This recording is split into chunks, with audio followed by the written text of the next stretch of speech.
Good evening, ladies and gentlemen. Please direct your attention to the front of the audience for a presentation by Michael W. Brose, Executive Director of Mental Health Association, Oklahoma. Welcome, everyone. The 20th annual Zarrow Mental Health Symposium, All Things Prevention. This is the Visionaries dinner. Who are the Visionaries? Who are the Visionaries? It's all of you. Visionaries about mental health, about access to care, better treatment, about people living in recovery in our community where everybody belongs. We welcome you here tonight. We thank you. We're in awe. We're honored at your presence. And it's an incredible thing. I'm going to talk just very briefly and get you to the people that you want to hear from. But I want to just talk for a minute about the history of the Zarrow Symposium. It started 20 years ago. Where did it start? Well, it started when Maxine and Jack introduced me to Dr. Walt Menninger, the head of the Menninger Foundation in Topeka, Kansas. And with Dr. Menninger and his staff, we began to dialogue with Mr. and Mrs. Zarrow and their family. We began to have, and the idea came up of the symposium. Now, I had to ask, what's a symposium? They said, it's a conference. And it's always been a symposium after that. And so what do we try to do with the symposium every year? What we try to do is always be willing to take on a cutting-edge topic or idea. So we're never satisfied. So it's not about the same-o, same-o. It's about trying to stay with and ahead, or at least, if we can, right behind the research and the study. There's a time when we didn't talk about mental illness and prevention. We do now. Prevention is very possible. It's going on. It's going on in our state. It's going on in all of our communities. It's going on in this country. And the Zarrow Symposium is about bringing these ideas right in here to Oklahoma, and you're a part of that.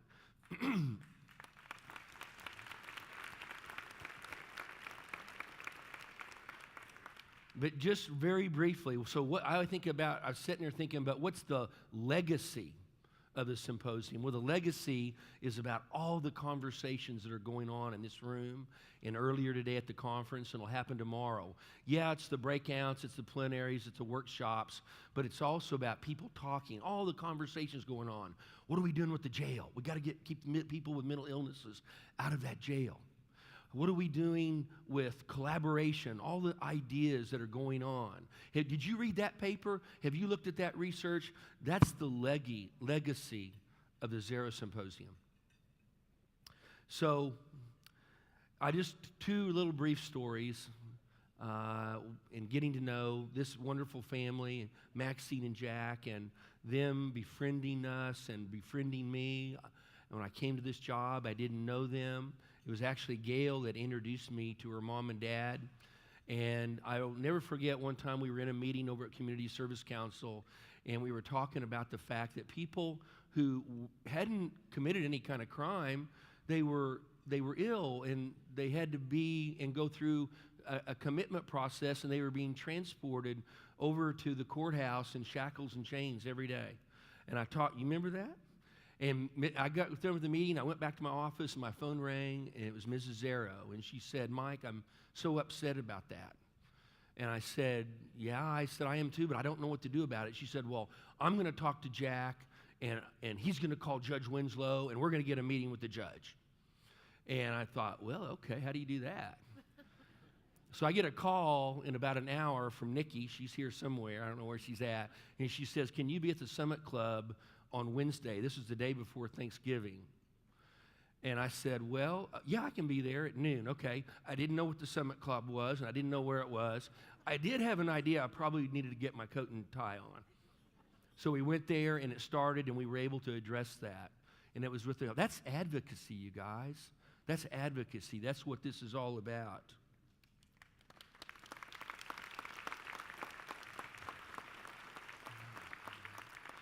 The other thing that catches the heart of Maxine and Jack was a time, and some of you have heard me tell this story, but most of you probably haven't, and that was driving around. We heard about some property, some housing.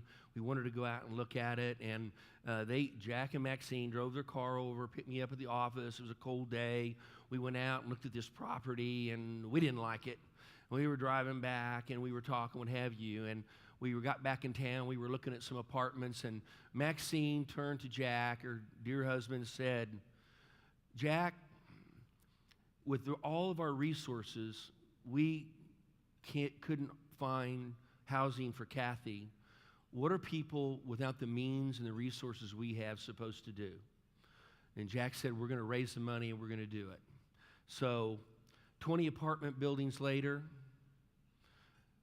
16 different neighborhoods, 850 units of housing for people affected by mental illness, getting them off the streets, out of the housing. That's what it's all about.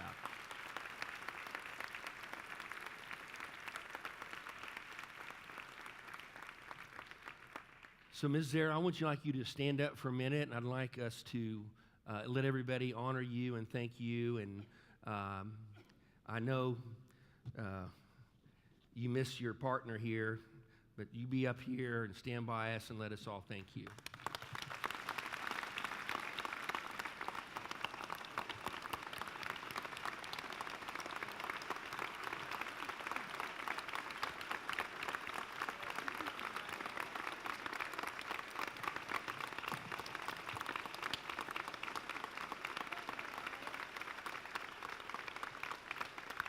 You okay, sweetie?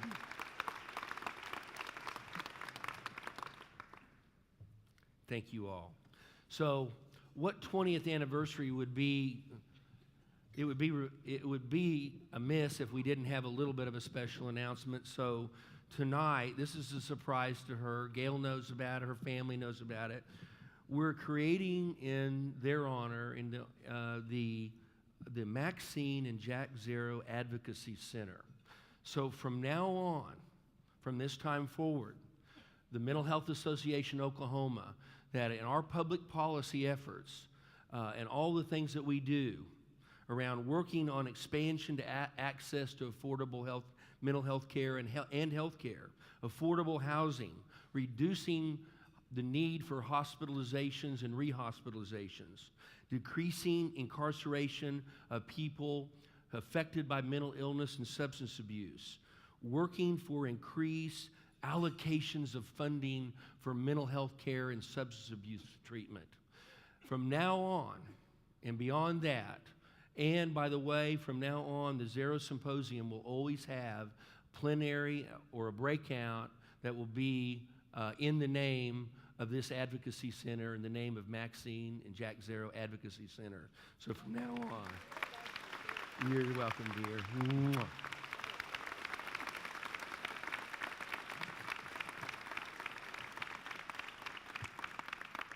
Now I'd like to introduce to my friend and my partner in advocacy, Maxine and Jack's daughter, Gail Richards, who we tear it up. And Gail.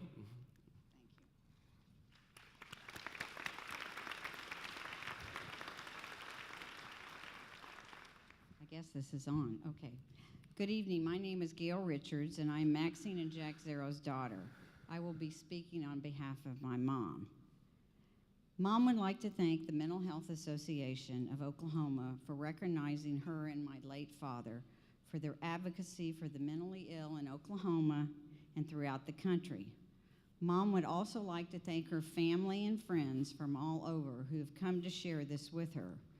Her children, her grandchildren, and great-grandchildren, who we all hope are asleep when we get home, and her wonderful nieces and nephews.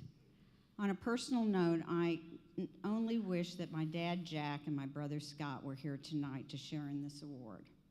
My sister, Kathy, who has great courage in dealing with her mental illness, every day gives us all the courage to advocate for change through constant education about mental health. Our parents were great role models and taught us that it was our responsibility to advocate for those that are unable to advocate for themselves. Mother would also like to thank her good friends that are here with her tonight who have been by her side on this journey. Terry White, Commissioner of the Oklahoma Department of Mental Health and Substance Abuse Services. Dr. Terry Klein, Oklahoma Secretary of Health and Human Services and Commissioner of the Oklahoma State Department of Health. John Sullivan, Patrick Kennedy, Mike Brose for his friendship and leadership, and all those involved who support mental health issues and work in our community every day with the mentally ill. Once again, Mom and Dad, thank you for this great honor that you have bestowed upon this night. Please enjoy the evening.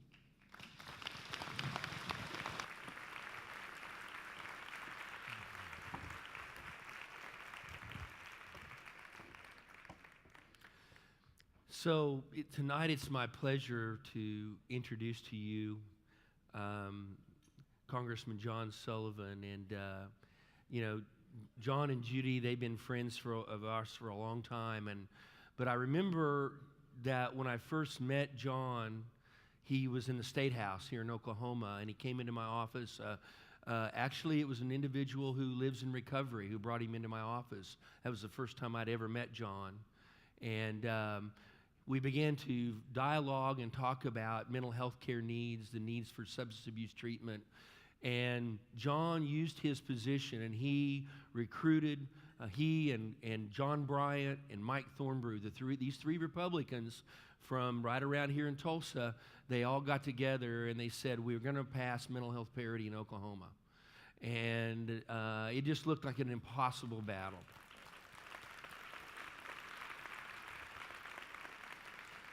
So with their leadership, with John's leadership, it passed the House and the Senate once, and it got vetoed.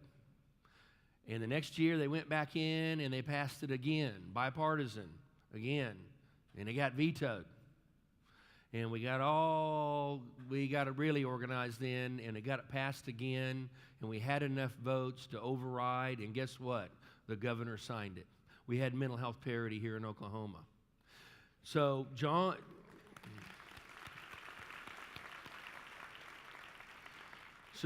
then gets elected to Congress, and boy, we were up there right after him. But we're here, we're right behind you, John. We're with you, man.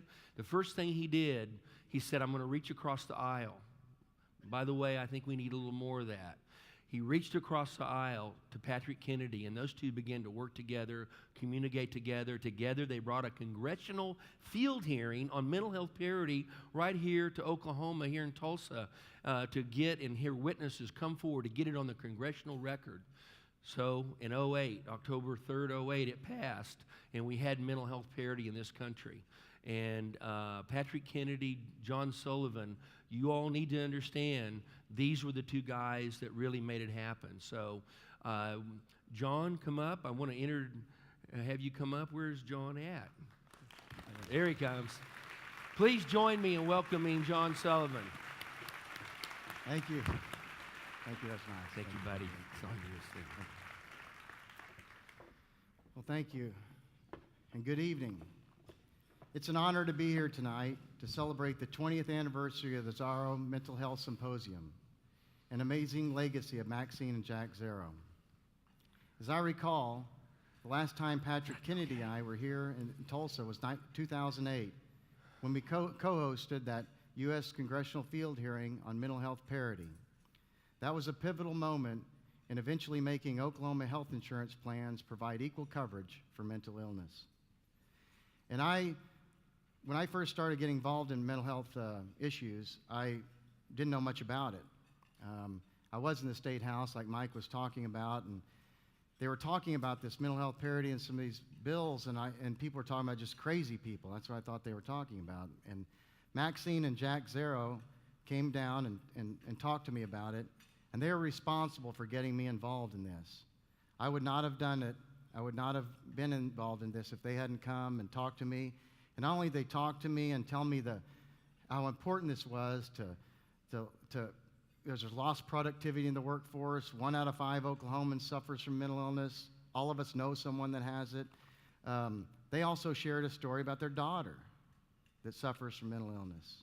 And that meant a lot to me that they did that. They continued to work with me and help me and encourage me and teach me along the way. And I owe a lot to you for what you've done. And you've done a great job for this. And we wouldn't be here today without you, Maxine and Jack. Thank you.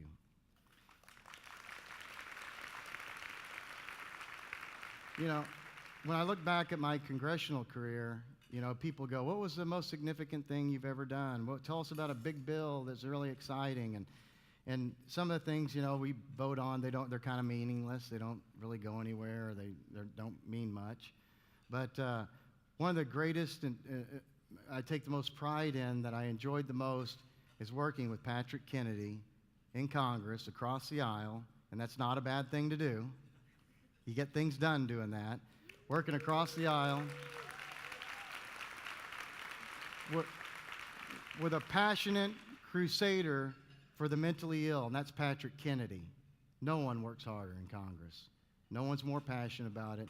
He shouted from the rooftops every single day in Congress, fighting for the mentally ill. And it was infectious.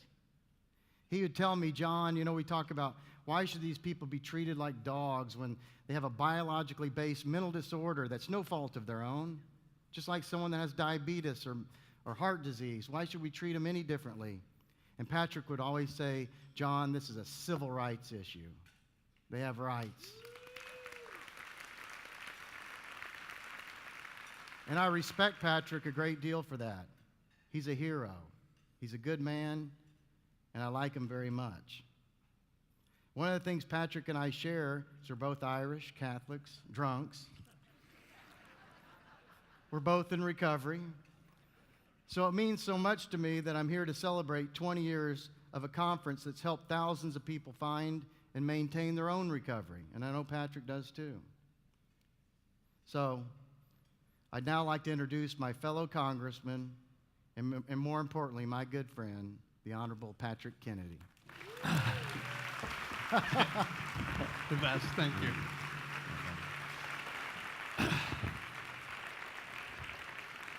Now, I have to tell you the truth, if we're going to be, honest here tonight. When I came out to Tulsa at John's invitation, I knew I was coming to the buckle of the Bible Belt. I knew I was coming from liberal blue Northeast into the heart of the Sea of Red in Middle America. And so I love John Sullivan so much that I said to him, John, now listen, if it helps you, I'll come to Oklahoma and tell everybody what a rotten SOB you are and how I don't want to have anything to do with you, if that'll help you get reelected. So whatever helps John, if I can tell everybody how I truly feel, which is that I love him like a brother, although I'll just have killed his future in politics in Oklahoma by saying that. I just want to say there was one Republican on the Energy and Commerce Committee who voted the right way. And for those of us who know the legislative process, it's not the final vote that counts. It's all of those amendments that keep the integrity of the final bill intact, that are the tough votes, because most people don't know what phantom networks are. They don't know what medical utilization review and applying more onerous medical necessity criteria, blah, blah, blah, blah, blah. Meaning, if you aren't really in this issue, you can vote no and get a lot of support from the insurance community if you do that. And then, be okay at the end and throw your vote for parity at the end and say, oh, I voted for parity. But those of us who are in the fight know that the real work is working in the devil is in the details. It's trying to strengthen the bill as it goes forward. And you can't imagine how many votes where John Sullivan was the solitary Republican on energy and commerce voting for amendments that strengthened the mental health parity and Addiction Equity Act. So for that, you ought to know John is the real deal when it comes to mental health.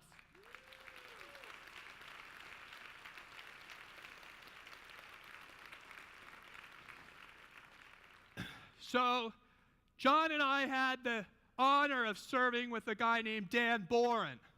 I don't know if you've ever heard the name Boren at all out here, Oklahoma. But we, the Kennedy family, like to consider ourselves the Borens of the Northeast. And, you know, I went up to Dan when he got elected, and I said, listen, Dan, this is just undemocratic. I said, I can't believe in this great country that people like you get elected simply because of your last name. I just think it's outrageous in this great country that people think they can get elected on their last name. So, of course, I got elected to the State House in Rhode Island at the age of 21 as the youngest member of the State House. And then I got elected to the United States Congress at 27 as the youngest member of Congress. And then I got elected at 30 to be in the Democratic leadership. And you know what? None of it had to do with my last name being Kennedy whatsoever. It was all my good looks and personality just rocketed me to the top. So I am so honored to be here tonight and had a chance to visit with Maxine, not only tonight, but both her and Jack were at that hearing that we did on parity here in Tulsa in 2008. And what a terrific tribute to call it the Jack and Maxine Advocacy Award, because what we want to talk about tonight is not just all the services that need to be put in the right place in order to get the optimal outcomes for those of us who we know need optimal outcomes, but it's being politically active, and I mean that in the big sense, where you go out and educate people who are in positions of power. And thankfully here in Oklahoma, you have the two Terrys, Terry White and Terry Klein, who have just been fantastic advocates on your behalf in Oklahoma. I hope I don't ruin their reputations either by saying that. But Mary and I served with John. We are good friends. It's possible to be friends with people even if you don't share the same ideology. So I just want to state, we wouldn't have passed parity had it not been a bipartisan effort. So I had the honor of having Jim Ramstad be my primary co-sponsor, my dad, who took the place of our great late Paul Wellstone, who forever will be the person that we always thank for his original leadership on this cause. And when he passed away, my dad took over the bill, and it was the Wellstone-Domenici bill, but it was really one of the great honors of my life to have a chance to work on that. It was President George W. Bush who signed it into law so that we're safe tonight. This is a bipartisan issue because you know what? Mental illness doesn't know the difference between Democratic families and Republican families.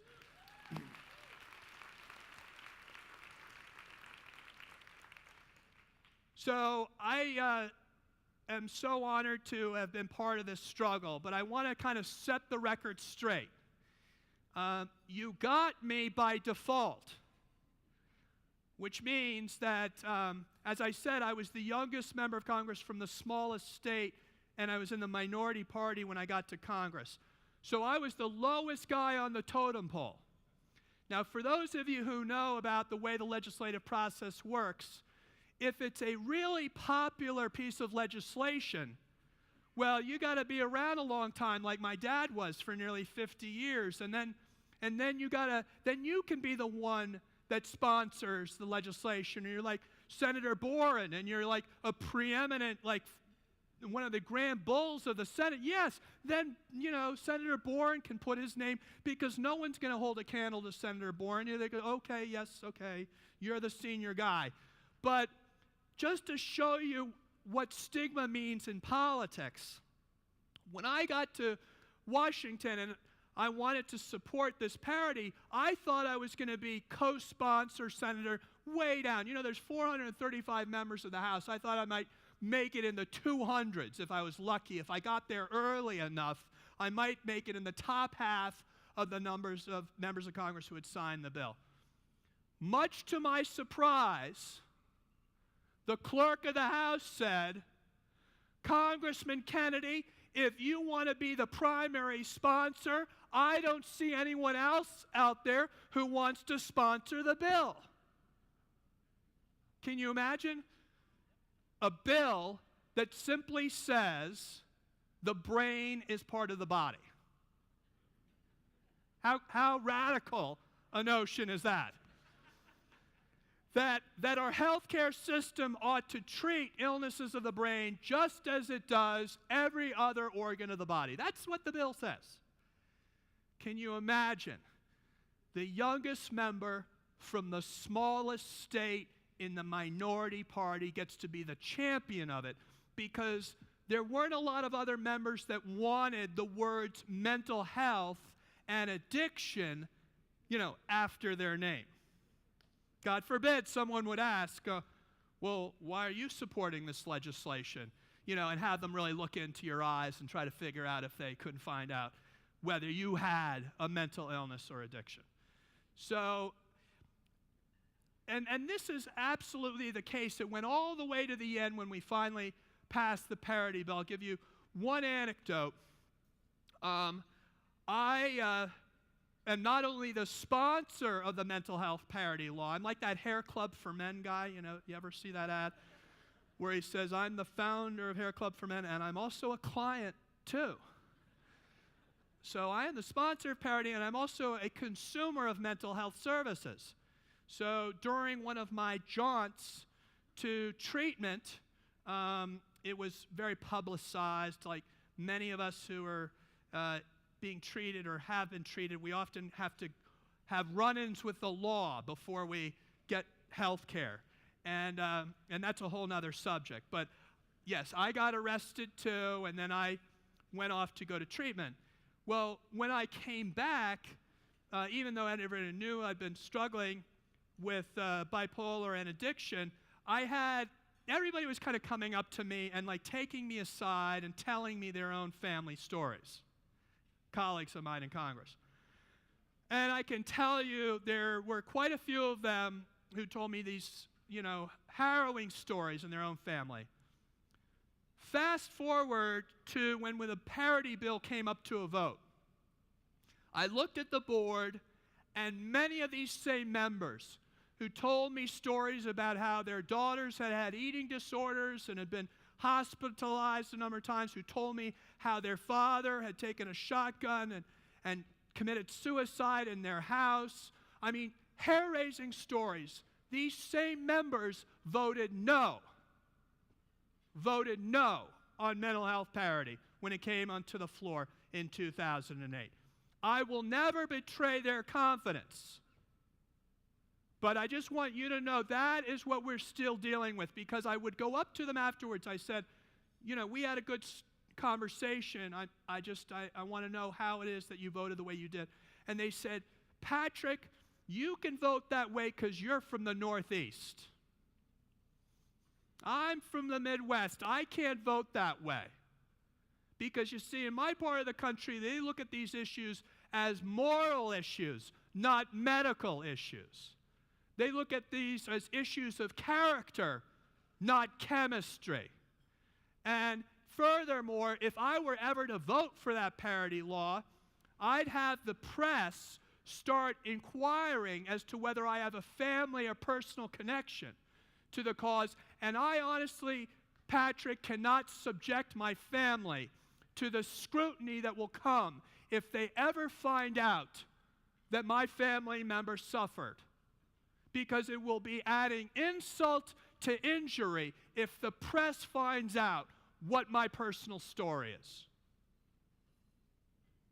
That's what I faced amongst my colleagues, your representatives in Congress, because they're so scared about the perception of these illnesses and the political risks that people take when they stand up for those with mental illness. So all the more reason that Jack and Maxine deserve this special honor of advocacy, because the heart of us improving the mental health system will be through advocacy. Because you see, both of the Terrys are not going to be able to realign the incentives here in Oklahoma to pay for outcomes. And all of you who are in the field know what I'm talking about. Pay for outcomes rather than paying for just services. If we don't have the kind of advocacy out there that is enlightened and that tells members of the legislature and educates the governor and others that this is in our enlightened self-interest to manage to reallocate the resources so that we really do improve not only quality care, but we improve the cost of care right now, which, as you all know, if we ever added up the costs of care, we never do. We never add the law enforcement budget, the probation budget, the juvenile justice budget, the human services budget, the prison budget. But those, if you ever added all those costs in and then really evaluated what the return on investment would be, which your conference is now investigating about prevention, you would see measurable return on investment by supporting the initiatives that you have supported out here in Oklahoma. What a terrific job you've done with housing. Give yourselves a great round of applause for all the housing.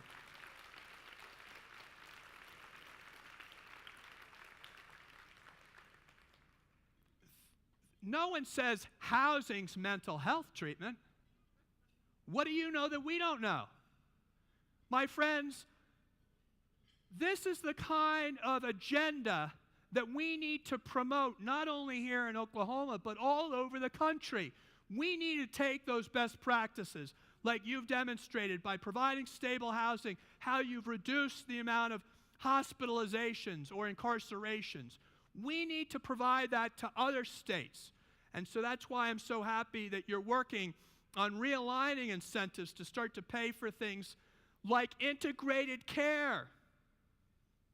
Who would imagine you've got the healthcare system here and then you got to go down the hall for the mental health system? That doesn't make any sense. And that's still how we pay for mental health today. So a little anecdote. John mentioned that I'm in recovery too. So I left Congress. I go to my new home in Brigantine, New Jersey. By the way, it's 3 miles from downtown Atlantic City. Talk about a serenity stopper for those of you who are in recovery with me. I mean, you've got every temptation in the world bombarding you at every moment.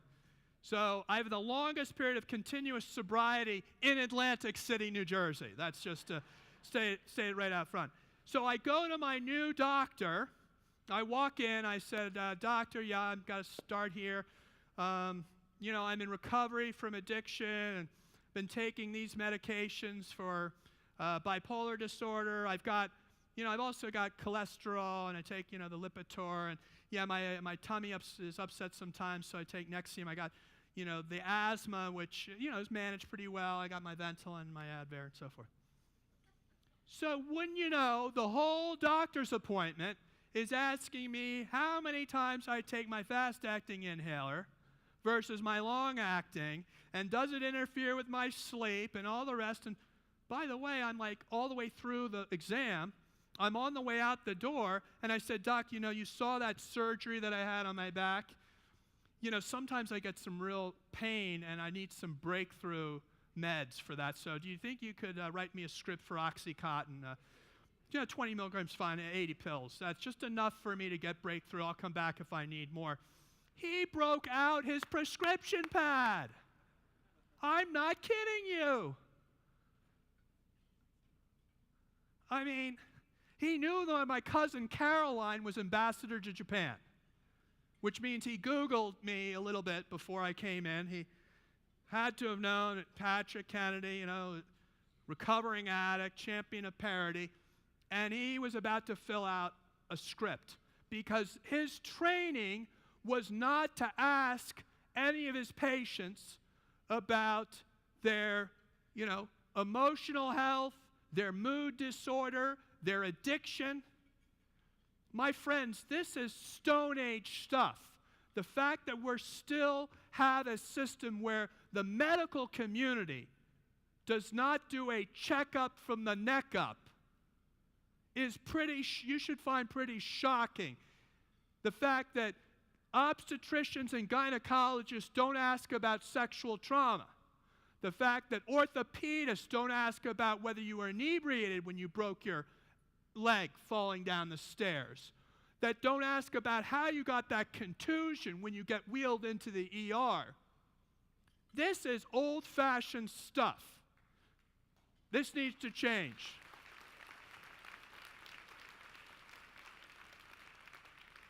So, in any event, another quick story about that. I was putting together the ping pong table for my nephews and nieces, and my immediate reaction is to try to catch the ping pong table when it's falling, and of course it caught my finger and took the top of my finger off. So I was like, oh my God. I said, I can't wait to get the pain pills. This is going to be, I've got an excuse now. So I go to the ER. The nurse comes up to me and says, are you allergic to anything? And somewhere in the back of my head, I said, oh, yeah, I'm allergic to opiates. She should have seen the look on her face. She never heard that before. No one ever said to her, I'm allergic to opiates. They go into the hospital to get opiates. No one goes in and says, don't give me any opiates. Wouldn't you know, after that exam, the doctor sends me off with a script and a jar full of Percocets.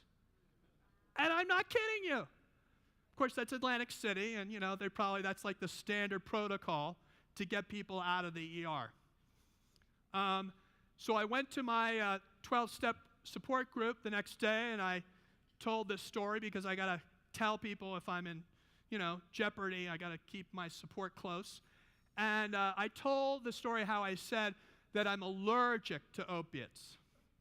The following week, one of my support group members was celebrating her anniversary, and she shared that she came the closest she's come to breaking her sobriety when she had a similar experience to me, and she went into the ER, and they asked her whether she was allergic to anything, and she remembered what Patrick had said in the rooms about how he had said he was allergic to opiates. She blurted it out, and she said, Patrick, if you hadn't told your story that day, I wouldn't be back in these rooms celebrating sobriety because I wouldn't have known what to say. My point is that that's the miracle of recovery. Anyway, so enough about me. So I go, we introduced the parity law. We had to do the hearings over and over. 2008 rolls around, and we passed parity. Not because we woke up one day and said, wouldn't it be great if we all treated each other with dignity and respect? Wouldn't it be great if those with mental illness were not discriminated against? Here's how it really happened.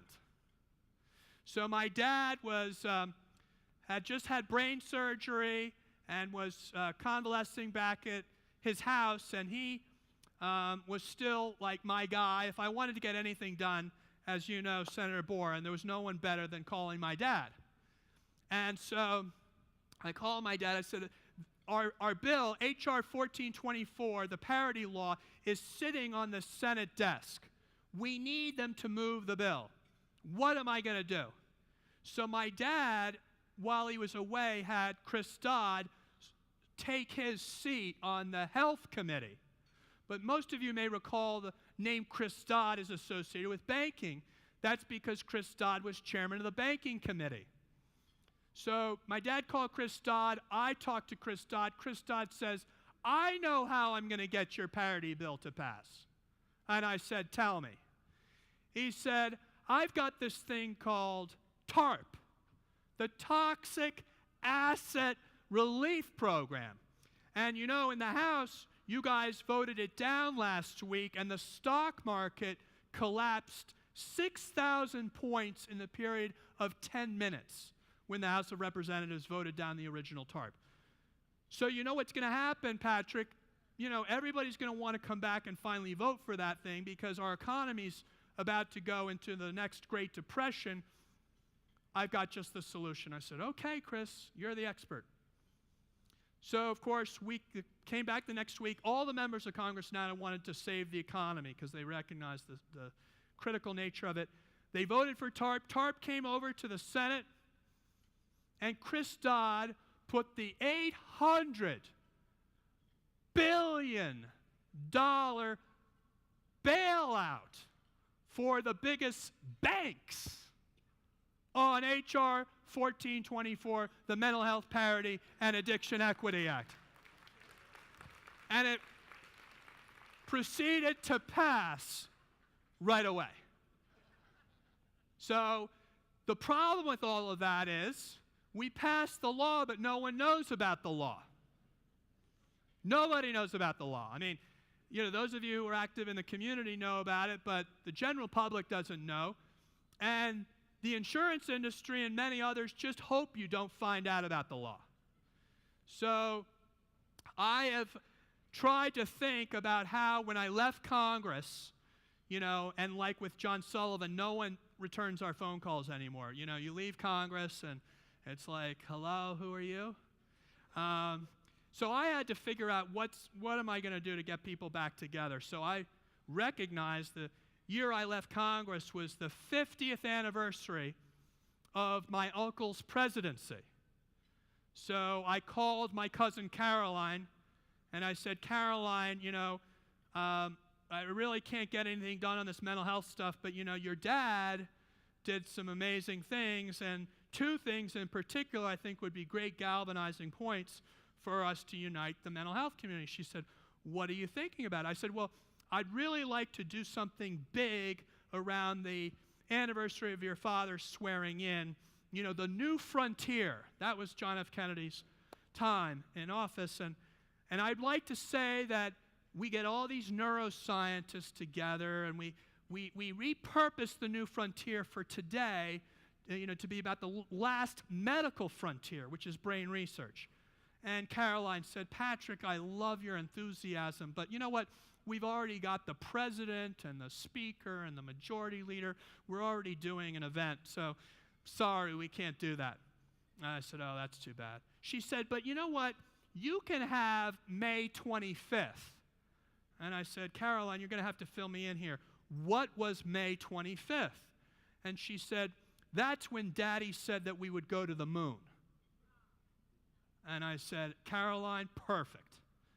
So I sent an invitation to all the NIH directors in charge of the brain, all the leading neuroscientists and the different disease groups, autism and Alzheimer's and Parkinson's and epilepsy and ALS, and on and on. There's 900 of them if you haven't counted them all.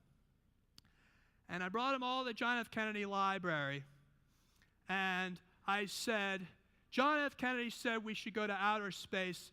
If he were alive in this generation, he'd say, let's go to inner space. Let's recognize those neuroscientists out there who are helping to discover how our brains work as the new astronauts for our generation, the people that we ought to be celebrating and really toasting because they're the ones that are going to bring the answers to the very disabilities that plague every single family in America. And right after that, I had the heads of the NIH and the National Institutes of Mental Health said, Patrick, I've never been called an astronaut before, but I like it. That's what they said. They liked it. They said they grew up watching the Apollo program, and they thought they were fascinated with the idea that we would try to reach beyond what we knew and try to learn more. And they said, and you know what? This is what we need to do. So I figured because I used the space analogy, I'd get the longest-serving NASA administrator to come in, talk with all these neuroscientists to try to come up with what would the NASA program be if we would actually bring all this science together. And we had Dan Golden come in, and he told us, it's all systems analysis. So I said, systems analysis? What are you talking about? And they said, Patrick, it's getting common data elements so that the genome marries the phenome and connects the proteome, the metabolome, and the connectome, all in between. And I said, okay, whatever you say. Because you see, I don't know that neuroscience stuff, but I do know political science. And what political science is about is connecting the dots. And the thing that we are really in jeopardy of losing the opportunity to make further advances in brain research is because we're all so siloed in our brain research. It's all siloed by the diagnosis, when in fact we all know that we live on a spectrum of disorders, meaning, you know, treating the traumatic brain injury patient is going to be useful to helping to treat your grandchild with autism, is going to be helpful to treating your aunt with Alzheimer's, who also may have Parkinson's-like symptoms. You see what I'm saying? Like, it's the brain, it's the brain, it's the brain. And yet we divide it all up in these very neat, homogeneous silos, and then no one talks to each other, when the answers to understand brain research is like looking at the galaxy and trying to find the patterns and where they all align. So I got all the NIH directors to commit to me as a former member of Congress. I wasn't paying their bills anymore. They committed to me to put together a 10-year roadmap to reduce the burden of illness due to brain illnesses. And we had the provost at Harvard, Steve Hyman, and they all did it on their own time. But I'm just trying to point out to you that I barely made it out of college. Okay, I barely made it into college. The point is don't assume that just because it's obvious to you that we have a fractionalized system and that it's so obvious that the mental health can't be segregated from the overall health, and the mental health can't be segregated from substance use disorders. And frankly, those with intellectual and developmental disabilities also need mental health, because too often they're in silos where their anxiety and their depression and their addiction is not treated in the IDD community. In other words, there is an absolute fragmentation and siloization, not only in the research, but in the delivery of care in the mental health world. And that our real answer is by working together. And the exciting thing about the times that we live in today is that we have the tools today to work together like never before. So I'll just conclude with a few words about President Kennedy, because he was the first president to sign a major mental health bill, the Community Mental Health Act of 1963. And at the signing of that bill, he said, the mentally ill need no longer be alien to our affections or beyond the help of our communities.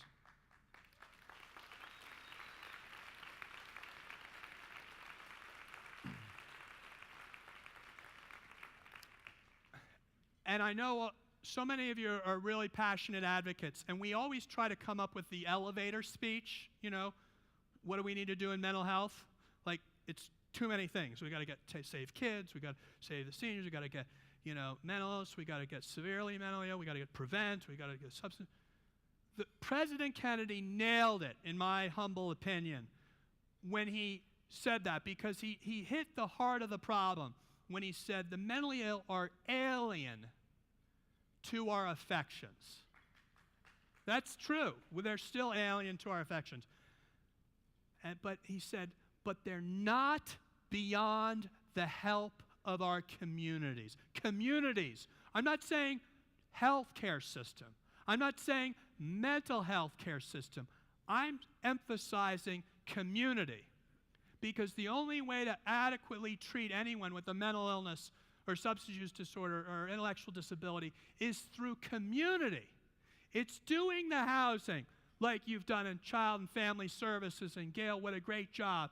It's bringing together the kinds of services in support of employment and supportive living services, because if you do that, you reduce your medical spend. And that's where I come back to. It's all about systems and re-incentivizing the systems to talk to one another. John F. Kennedy went on to be known for his civil rights speech as well, which I think, frankly, also captures the challenge we have with those suffering from mental illness. When he spoke about African Americans and other minorities in this country, and he said, "Who amongst us would trade the color of their skin and be content with those who counsel patience and delay?"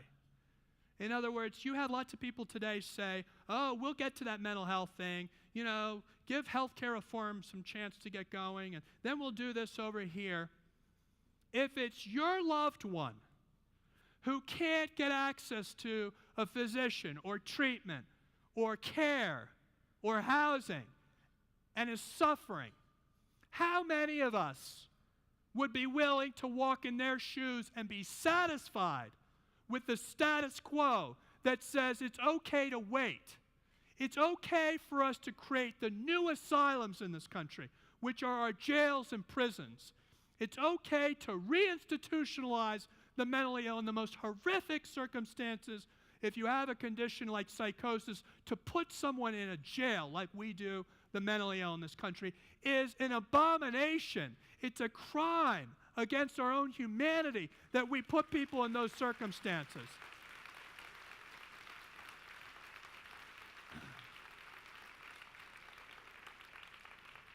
So he had it right.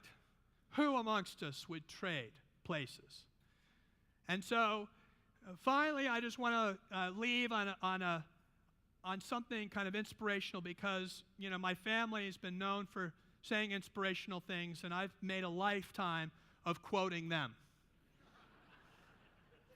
But just last year, my brother Ted went down to South Africa and received, just before Nelson Mandela passed, met with Nelson Mandela. Nelson Mandela says, and South Africa gave my dad the highest civilian honor of anybody that they can give an honor to.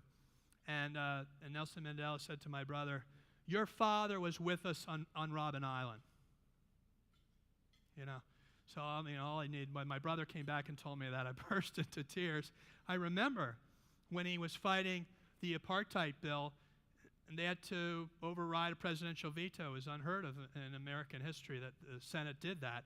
And but what it meant to me was the fact that, you know, his brother, my Uncle Bobby, was there in '66 and made the most famous kind of quotable speech that Robert Kennedy ever made, when he spoke to a group of Cape Town South Africans that never thought there was anything real to the notion that the day would ever change where apartheid would no longer be the law of the land and their reality.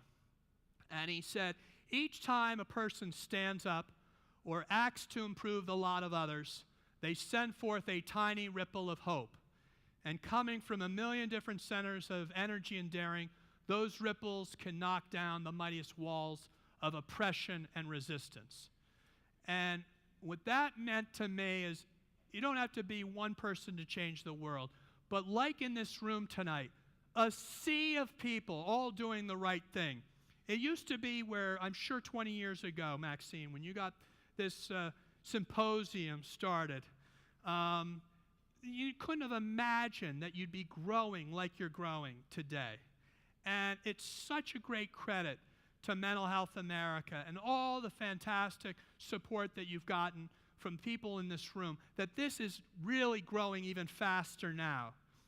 And it's a sign that when we think we can't make a difference, that if enough of us show up, we can fill the room, Maxine. So I want to thank all of you for filling this room with love and hope and compassion for your sisters and brothers who, in their lifetime, if they're ever struck by a mental health issue, will have that much better chance of overcoming it because of the work that all of you have been doing over these many years. Thank you very much.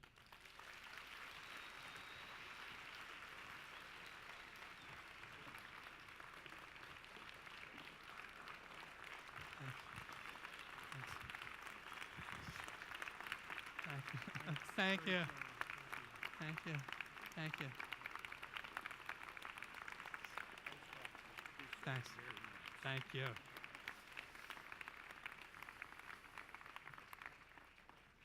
Thanks.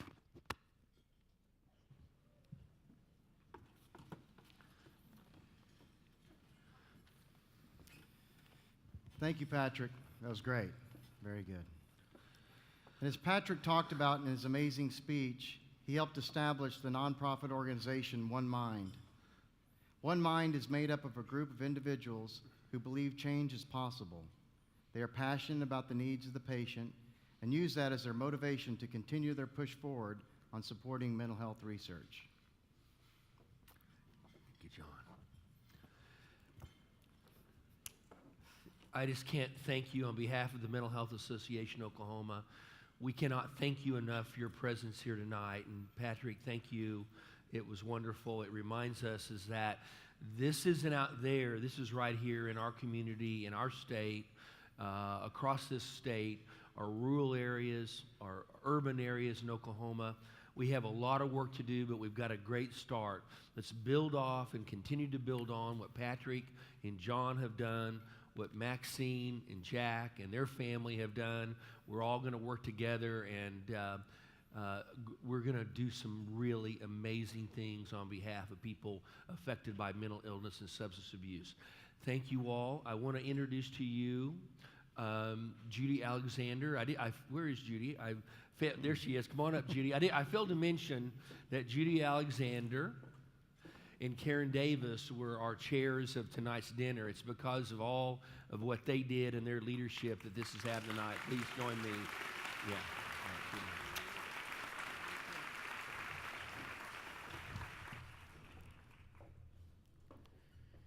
right, Thank you, Patrick, for being here tonight. Boy, did our committee make the right decision. That was fabulous. We are thrilled. It was wonderful. Thank you. And thanks for never letting those people in the Capitol or the media forget that mental health matters. And thanks to each of you for being here tonight to celebrate 20 years of the Zarrow Mental Health Symposium. Here's to 20 more years.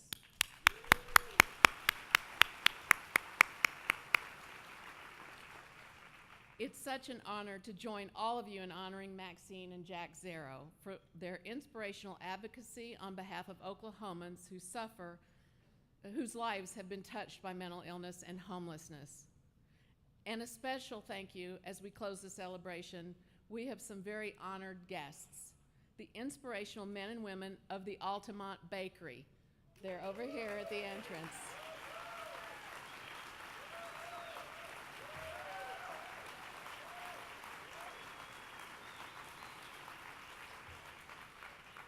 For those of you who have never tasted their cookies, they are fantastic. The Altamonte Bakery is a commercial bakery selling cookies around Tulsa, but it's not just about the cookies. It's about building relationships between the congregation B'nai Amunah, volunteers, and partner bakers at the Mental Health Association Oklahoma's Altamonte Apartments. The bakers' work and productivity makes it possible for people to talk, for relationships to form, and for skills to be learned. The result is the best cookies ever. If you don't believe me, you're about to find out, because you'll get one on your way out the door tonight.